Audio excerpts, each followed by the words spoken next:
Hello my beautiful वंशन family, welcome back to my channel. आज हम C and four village boy का next part start करने वाले हैं।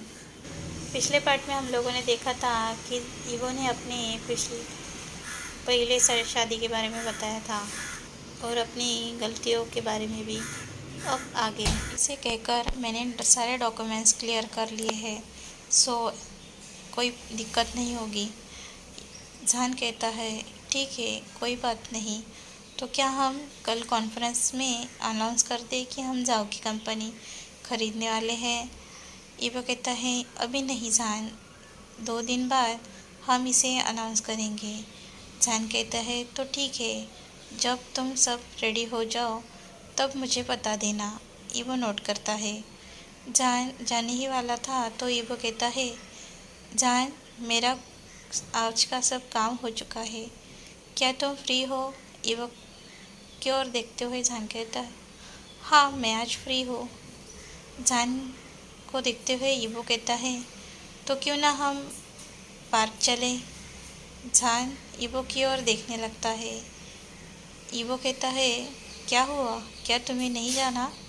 या फिर हम शॉपिंग करने चलें या फिर लंच करने के लिए बाहर चले। ईवो को जान बड़ी बड़ी आंखों से देखने लगता है। जान ईवो को माथे को छूते हुए कहता है ईवो, क्या तुम्हारी तबीयत ठीक है? क्या तुम मुझे डेट के लिए पूछ रहे हो? ईवो खांसने लगता है और कहता है डेट नहीं तो, मैंने डेट थोड़ी कहा, हम घूमने के लिए जा रहे हैं। जान के मुस्कुराते हुए कहता है डम, इसे डेट ही तो कहते हैं, तुम सीधा सीधा क्यों नहीं कहते? ईवो कहता है नहीं, मैं अपने हस्बैंड के अलावा किसी और मैं अपने एक्स हस्बैंड के अलावा किसी और से प्यार नहीं करता, तो मैं तुम्हें एक दोस्त के नाते पूछ रहा हूँ, क्या तुम मेरे साथ चलोगे? जान पाउट करता है और कहता है क्या? नहीं, मुझे नहीं जाना। ईवो कहता है ठीक है, तुम्हें अकेला चला जाऊँगा। जान कहता है डफर, क्या तुम मुझे और बार नहीं पूछ सकते? एक बार पूछ लिया तो बस। ईवो कहता है मैंने तो सीधा सीधा ही कहा था, क्या तुम मेरे साथ चलोगे? जान कहता है लेकिन तुमने एक ही तो बार पूछा था, दूसरी बार पूछा होता तो क्या तुम्हारा कुछ जाता? ईवो मुस्कुराते हुए कहता है जान, तुम्हें आना है तो आओ ना, सीधा सीधा इतना घुमा फिराते हुए क्यों कह रहे हो? और तुम एक रूठी हुई वाइफ कैसे जैसे क्यों बिहेव कर रहे हो? क्या कहा तुमने? वाइफ? किस एंगल से मैं तुम्हें वाइफ दिखती हूँ? देखो तो। ईवो उसके करीब जाते हुए कहता है तो मैं तुम्हें क्या कहूँ? जान कहता है मैं तुम्हारा हस्बैंड हूँ तो तुम मुझे हस्बैंड कहो। ईवो मुस्कुराता है और जान के करीब जाते हुए अपने कमरे की ओर जाने लगता है। जान को लगा था कि शायद ईवो उसे हक करेगा या सीधा किस करने लगेगा, लेकिन ईवो तो सीधा अपने कमरे की ओर जाने लगा, जिस वजह से जान अपने पैर पटकता है और कहता है ये बिल्कुल भी रोमांटिक नहीं है, बोरिंग, और वहाँ से अपने कमरे की ओर चला जाता है। थोड़ी देर बाद ईवो रेडी होकर जान के कमरे की ओर जाता है। कमरे को नॉक करते हुए ईवो कहता है जान, क्या तुम रेडी हो? जान कहते हैं बस 2 मिनट और 2 मिनट बाद जान अपने कमरे से बाहर आता है। ईवो उसे देखते ही रह जाता है। जान ने वाइट कलर की टी शर्ट, उस पर पिंक कलर का शर्ट और वाइट कलर की पैंट पहनी हुई थी। जान बेहद ही खूबसूरत लग रहा था। ईवो के सामने जान चुटकी बजाता है। ईवो, ईवो, ईवो, क्या हुआ तुम्हें? क्या मुझे चेहरे पर कुछ लगा है? ईवो कहता है बस कुछ नहीं, और जान की चिक पर हाथ फेरने लगता है। ईवो को देखते हुए जान कहते हैं क्या कुछ वहाँ लगा है? ईवो मुस्कुराता है, कहता है हाँ कुछ लगा था, मैंने हटा दिया। और सब दोनों साथ में चलने लगते हैं। गाड़ी में बैठते हुए जान ईवो से पूछता है तो हम पहले कहाँ जाने वाले हैं? ईवो कहता है बस देखते रहो। ईवो गाड़ी स्टार्ट करता है और फुल स्पीड से दोनों अपनी जगह पहुंच जाते हैं। करीबन 1.5 घंटे बाद वो वहाँ पहुँचते हैं। जहान अपनी सीट बेल्ट खोलता है और गाड़ी से निकलता है। कार से बाहर निकलते ही वो शॉक था और ब्राइट सी स्माइल करते हुए वो इधर उधर देखने लगता है और कहता है वाओ दैट्स गुड। ईवो जान की ओर देखने लगकर मुस्कुरा रहा था।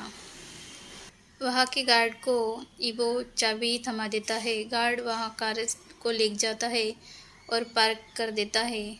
ईवो जान के पास आते हुए कहता है तो क्या तुम्हें पसंद आया। ईवो बिना कुछ कहे ही सीधा ईवो को हक कर लेता है और कहता है थैंक यू सो मच। अभी तभी जान को याद आता है कि उसने अभी क्या कहा और वो क्या कर रहा है। वो ईवो से दूर होते हुए शाय फील करने लगता है और दूसरी ओर देखते हुए कहता है thank you so much evo मुझे यहाँ लाने के लिए। जान इधर उधर घूम रहा था। वो अमेज़न पार्क की हर एक जगह घूम कर देख रहा था। साथ ही उसे एंजॉय भी कर रहा था। वो साथ में गेमिंग खेलते हैं, घूमते हैं, फिरते हैं, बहुत ही दिन भर मस्ती करते हैं। दोनों ही बच्चे बन चुके थे। उनका समय कब बीत जाता है और शाम के करीबन 4 बज चुके थे। ईवो उसे जान को कहता है चलो अब चलते हैं। जान भी नोट करता है। दोनों साथ में चलते हैं। जान को ईवो एक बड़े से शॉपिंग मॉल के सामने आकर अपनी कार पार्क करता है। ईवो को देखते हुए जान कहता है हम यहाँ क्यों है। ईवो कहता है चलो कुछ तुम्हारे लिए खरीदना है। जान कहता ये कब तुमने सोचा। ईवो कहता है चलो अगर हम दोस्त है तो हमारे दोस्ती की कोई निशानी तो होनी चाहिए ना। ईवो जान को एक बड़े से ज्वेलरी शॉप के सामने खड़ा कर देता है। जान कहता है हम यहाँ क्यों है। ईवो कहता है चलो। दोनों अंदर चले जाते हैं। ईवो ज्वेलर्स के सामने नोट करता है। तभी वो ज्वेलर्स थोड़े ही समय में ज्वेलर्स बाहर आता है जिसके हाथ में बेहद ही खूबसूरत बॉक्स था जिसकी डिज़ाइन भी एक बहुत ही खूबसूरत थी, नक्काशीदार और पुरानी ज़माने की एक बेहद ही सुंदर कलाकृति उस पर उकरी गई थी। जान उसे देख ही रहा था। तभी वो ज्वेलर्स वो वही बॉक्स ईवो के हाथ में थमा देता है। ईवो उसे लेता है और जान के हाथ में देने ही वाला था तो जान कहता है इसमें क्या है ईवो, क्या तुम मुझे बता सकते हो। ईवो कहता है नहीं, पहले तुम्हें अपनी आंखें बंद करनी होगी। जान कहता है लेकिन क्यों। ईवो कहता है ये तुम्हारे लिए एक सरप्राइज़ है। जान कहता है ठीक है और अपनी आंखें बंद कर लेता है। ईवो उस बॉक्स को खोलता है और उससे एक बेहद ही खूबसूरत एक बनी ब्रेसलेट ईवो उस बॉक्स से बाहर निकालता है और जान के गले में पहनाता है। जान अपने गले पर हाथ रखते लगता है और उसे टच करता है। जान अंदर ही अंदर बहुत खुश था कि उसके हस्बैंड ने उसे पहला गिफ्ट दिया है। ये आज तक का उसका सबसे अच्छा गिफ्ट था। जान अपनी आंखें खोलता है और मुस्कुराते हुए ईवो को कहता है थैंक यू सो मच। तभी जान अपने आप को मिरर में देखता है और मुस्कुराता है। जान के पीछे ईवो खड़ा हुआ था। ईवो जान से पूछता है क्या तुम्हें ये पसंद आया। जान कहता है हाँ मुझे बहुत पसंद आया। लेकिन जान कहता है लेकिन मुझे भी तुम्हें कुछ गिफ्ट करना है। ईवो कहता है इसकी कोई ज़रूरत नहीं है। लेकिन ईवो से ना कुछ कहते हुए जान सीधे ज्वेलरी से कान में कुछ कहता है। ज्वेलर्स मुस्कुराते हुए अंदर चला जाता है और बाहर आता है। उसके हाथ में एक बॉक्स था। ईवो रोल कर अपनी आंखों को रोल करते हुए कहता है जान क्या तुम मुझे कॉफ़ी कर ले हो। जान कहता है तुम कुछ मत कहो, बस चुप रहो। जान ईवो के सामने जाते हुए कहता है अपनी आंखें बंद करो और ज्वेलर्स उसके हाथ में बॉक्स थमा देता है। जहान उस बॉक्स को खोलता है और ईवो के गले में एक नेकलेस को पहना देता है। ईवो मुस्कुराता है और कहता है, क्या तुमने भी मुझे वैसे ही ब्रेसलेट पहना है? जहान कहता है, नहीं, बस इसे देखो। ईवो अपनी आंखें खोलता है और मिरर में देखने लगता है। मिरर के सामने देखते हुए ईवो कहता है, ये क्या है? जहान कहता है, क्या तुम्हें पसंद नहीं आया? जहान को देखते हुए ईवो कहता है, लेकिन ये तो एक पांडा है। जहान हंसते हुए कहता है, हाँ, तो क्या हुआ? ईवो मुस्कुराता है और कहता है, ठीक है, चलो अब चलते हैं। जहान का हाथ बार बार अपने नेक पर टच हो रहा था और वो दिल ही दिल में बहुत मुस्कुरा रहा था। ईवो इन बातों को नोटिस कर रहा था, लेकिन वो कुछ नहीं कहता। दोनों एक बड़े से होटल में आते हैं, वहाँ एक प्यारा सा डिनर करते हैं और घर के लिए चले जाते हैं। उनका दिन आज बहुत ही अच्छा गुजरा था। लेकिन साथ में ईवो को जहान पूछ लेता है, ईवो, क्या तुम्हें कुछ हुआ था? जहान कहता है, ईवो कहता है, क्या? कहाँ? जहान कहता है, तुम्हारे लिप्स पे। कल रात तो कुछ नहीं था, लेकिन आज सुबह से मैंने इसे नोटिस किया था, लेकिन मैं कब बार बार भूल गया तुमसे पूछने के लिए। ईवो कहता है, वो क्या है? तुम्हारे लिप्स पर। ओह, ये तो एक हॉर्नी बनी ने मुझे काटा था। जहान कहता है, हॉर्नी बनी? लेकिन हमारे घर पर तो कोई भी बनी नहीं है सिवाय मेरे अलावा। तभी वो कुछ कहता है, क्या? लेकिन मैंने तुम्हें कब काटा? ईवो मुस्कुराता है और कहता है, आज सुबह। जहान झट से कहता है, क्या? लेकिन मैं तो सपना देख रहा था। तुम मेरे सपने में सच में थे? और क्या सपने भी सच होते हैं? इसका मतलब मैंने तुम्हें सच में काटा था? ईवो हंसने लगता है और कहता है, क्या तुमने मेरा सपना देखा था? जहान अपने लिप्स को बाइट कर लेता है और कहता है, जहान, तुमने ये क्या किया और क्या कह दिया? और अपने ही सिर पर थप्पड़ मारता है। ईवो बस मुस्कुरा रहा था। थोड़ी ही देर में उनका घर आ जाता है। दोनों मेंशन में चले जाते हैं।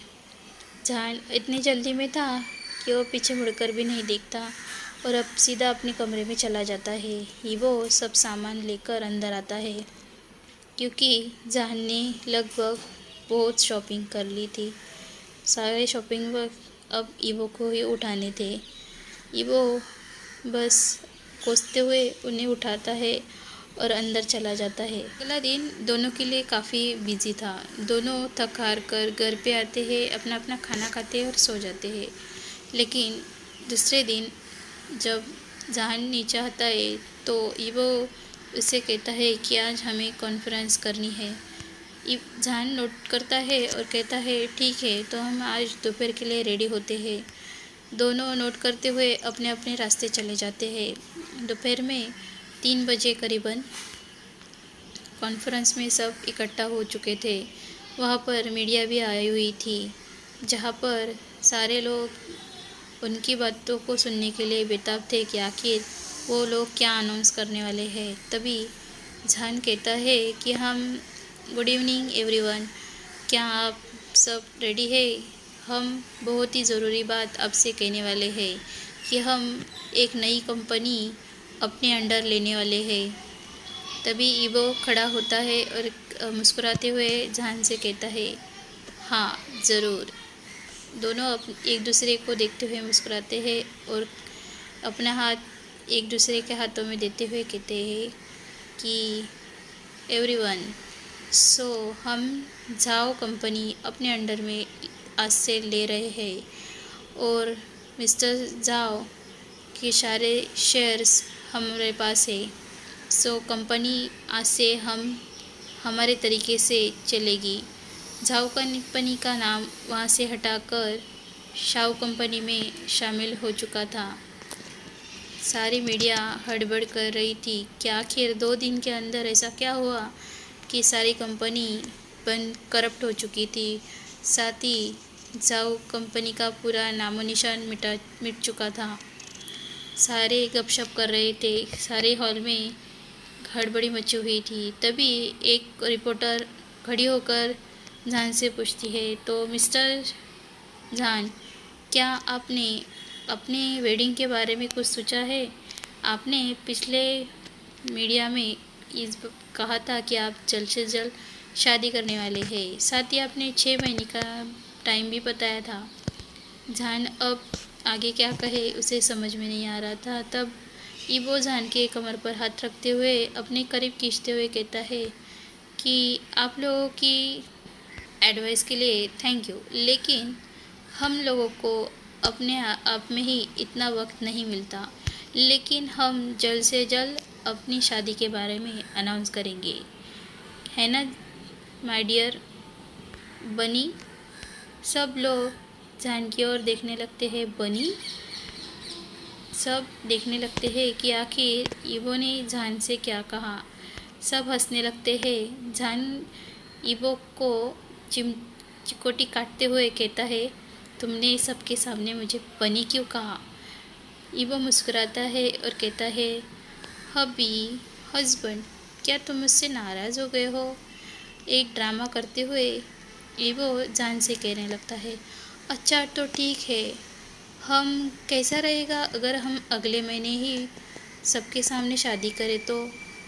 जान अपनी फटी हुई आंखों से ईबो की ओर देखने लगता है और सोचने लगता है, ईबो ये सब क्या बकबक करे जा रहा है। वो ईबो का हाथ निचोड़ते हुए कहता है और उसके कान के पास जाते हुए कहने लगता है, ईबो क्या हुआ है तुम्हें? सबके सामने हमारी शादी के बारे में कहने के बारे में तो हमने सोचा ही नहीं था। तुम ऐसी बातें क्यों कर रहे हो? ईबो कहता है, तो क्या हुआ? आखिर हम हस्बैंड है, एक बार और शादी कर लेंगे तो क्या हुआ? जान कहता है, शट अप ईबो, ये सब मजाक करने का टाइम नहीं है। ईबो कहता है, अगर ये मजाक तुम्हें लग रहा है तो इसे हकीकत बना देते हैं। ईबो की इन बातों को सुनते हुए जान के सोचने लगता है, आखिर इसका स्क्रू आज ढीला हो चुका है। क्या इसने सुबह सुबह ही ड्रिंक की है जो ऐसी अजीबोगरीब बातें कर रहा है?